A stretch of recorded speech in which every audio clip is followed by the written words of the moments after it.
Deux enfants courent au bord du All Spotted Dog, le plus ancien terrain de football de Londres, en marge d'un match du club local.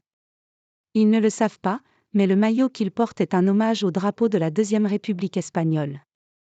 Leurs parents, présents en tribune pour soutenir leur équipe, le Clapton Community FC, sont bien conscients de l'évocation historique de cette tenue aux couleurs rouge, jaune et violet.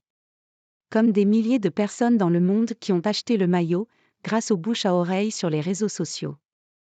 En choisissant ces couleurs pour la deuxième tenue portée par ses joueurs, hommes et femmes, le Clapton CFC, club amateur fondé en 2018 à Londres, a décidé de rendre un hommage conscient à la courte Deuxième République espagnole, régime en place entre 1931 et 1939, ainsi qu'aux brigades internationales, ces volontaires d'autres pays ayant combattu aux côtés des républicains durant la guerre d'Espagne.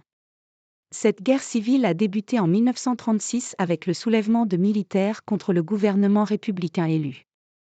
Elle s'est achevée en 1939 par la victoire de l'armée dirigée par Francisco Franco, qui imposa ensuite une dictature jusqu'en 1975.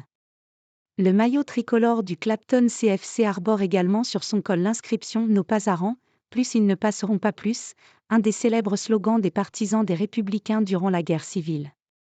Nous avons vendu plus de 20 000 de ces maillots, explique à l'AFP Sukdev Joal, un porte-parole du club, qui fonctionne comme une coopérative. 8 000 ont été vendus à des personnes résidant en Espagne, ajoute-t-il. Nous avons vendu des maillots dans plus de 60 pays. Cela reflète l'héritage laissé par les brigades et la diaspora espagnole, qui s'est exilée après la guerre civile, estime-t-il. Fierté. Le Clapton CFC a été créé en 2018 à la suite d'une scission au sein du Clapton FC, l'un des plus vieux clubs anglais, fondé lui en 1877. Connu pour rassembler des supporters plutôt à gauche, le Clapton CFC revendique son rejet du fascisme, du racisme, de l'homophobie et de la misogynie. Ce positionnement n'est pas dans les statuts du club mais dans l'esprit que nous avons développé depuis sa création, explique Sukdev Joal. Le club, propriété de 1700 supporters et géré par des volontaires, avait ainsi organisé un concours parmi ses supporters pour définir les couleurs de sa deuxième tenue, et le choix pour les couleurs républicaines espagnoles a clairement prévalu. Il a depuis reçu de nombreux messages, comme celui d'Alfred Ed, un nonagénaire britannique vivant à Nice, dans le sud de la France, qui avait milité dans sa jeunesse dans une association d'aide aux Espagnols à l'époque de la dictature.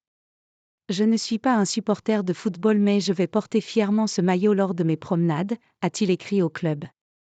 Beaucoup d'acheteurs sont aussi des descendants des plus de 2500 Britanniques et Irlandais qui ont rejoint les brigades internationales. Mon père a quitté Liverpool lorsqu'il avait 17 ans et comme il était trop jeune pour intégrer les brigades internationales, il a traversé l'Europe et les Pyrénées par lui-même.